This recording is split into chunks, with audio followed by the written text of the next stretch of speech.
Hi everyone. तो बेटा बहुत सारे टेलीग्राम मैसेजेस आ रहे हैं कि तैयारी अच्छी है पर मॉक टेस्ट में नंबर नहीं आ रहे, मतलब 70, 80, 100 से इंप्रूव नहीं हो पा रहे।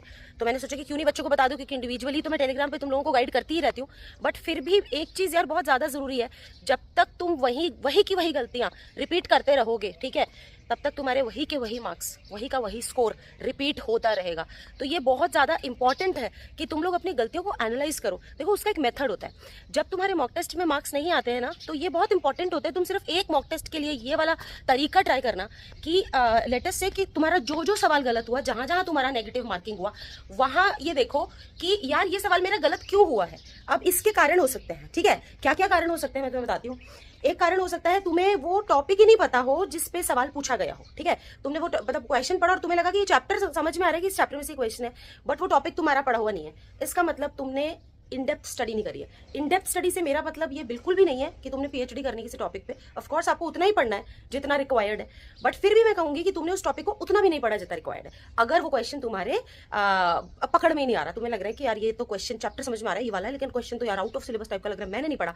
हो सकता है एनसीईआरटी में से कहीं ऐसी जगह से बन गया हो जो तुमने इग्नोर कर दियो, क्योंकि ये प्रॉब्लम तो बहुत कॉमन है कि एनसीईआरटी में, केमिस्ट्री की एनसीईआरटी में ऐसी जगह जगह छुपी छुपी लाइन्स होती हैं जहां बहुत ही काम की नॉलेज दी हुई होती है, बट हम उसको ना फालतू समझ के इग्नोर कर देते हैं। तो फाइंड आउट करो कि भाई हमें पता लगता है ना बाहर से, तो जीके का तो क्वेश्चन बन के नहीं आ रहा ना, जेई में क्वेश्चन तो तुम्हारा सब्जेक्ट का ही बन के आ रहा है। वो सवाल तुम्हें नहीं आया तो क्यों नहीं आया, तुमने उस चैप्टर को पढ़ने में क्या कमी छोड़ी थी कि वो सवाल तुमसे हो नहीं पाया।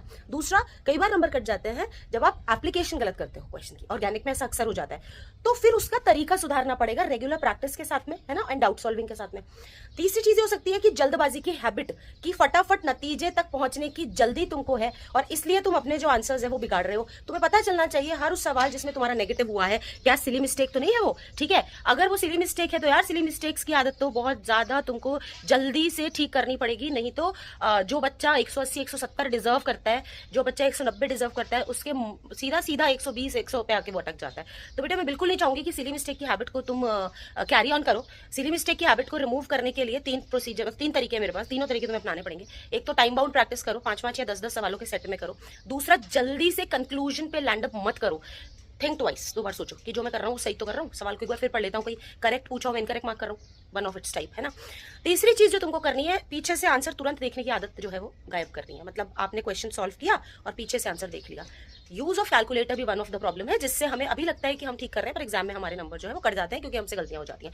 सो मेरा इस वीडियो को बनाने के पीछे जो मकसद है वो ये है कि तुम लोग एनालाइज जब तक नहीं करोगे कि गलती हो कहाँ रही है, सिर्फ उसी सिलेबस को बार बार करते रहने से कुछ भी फायदा नहीं होगा। आप प्रैक्टिस ज्यादा से ज्यादा करो, आप प्रेडिक्टर पेपर रीलोडेड लगाओ। आप जितना ज्यादा सवाल लगाओगे और सवाल लगाते वक्त अपने ईगो पे लोगे कि मेरे को क्वेश्चन सही करने हैं, वो सबसे ज्यादा बेटा इंपॉर्टेंट हो जाता है। सवाल लगाते वक्त तुमको ये चीज ध्यान रखनी है कि यार मेरा सवाल गलत नहीं होना चाहिए, और ये तुम्हारी प्रैक्टिस का पार्ट होना चाहिए, ठीक है। जब तुम प्रैक्टिस कर रहे हो तब तुम्हारे ईगो पे होना चाहिए कि मेरा सवाल गलत नहीं होना चाहिए। अपने आप चीजें सुधरेंगी। मैं फिर एक बार बोलती हूँ, अगर तुम अपने तरीके नहीं सुधारोगे ना तो स्कोर भी नहीं सुधरेगा। तो तरीकों पे काम करो, अभी दिन है हमारे पास।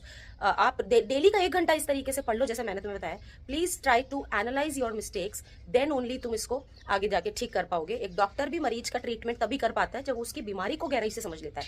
तुम भी अपना स्कोर तभी इंप्रूव कर पाओगे जब तुम अपनी कमियों को गहराई से समझ लोगे। उन्हीं चीजों को बार बार पढ़ने से बेटा वो इंप्रूवमेंट नहीं आएगा। आप पढ़ो बार बार, बट साथ साथ अपनी गलतियों को एनालाइज करते हुए उनको सुधारने की कोशिश करो, तब देखना कितना अच्छा इंप्रूवमेंट आता है, ठीक है। With that I would like to say that I love you all and wish you all the best, and I really want कि तुम लोगों में ड्रास्टिक इंप्रूवमेंट आए जेईई मेंस के सेकेंड अटेम्प्ट में। लव यू ऑल बच्चों।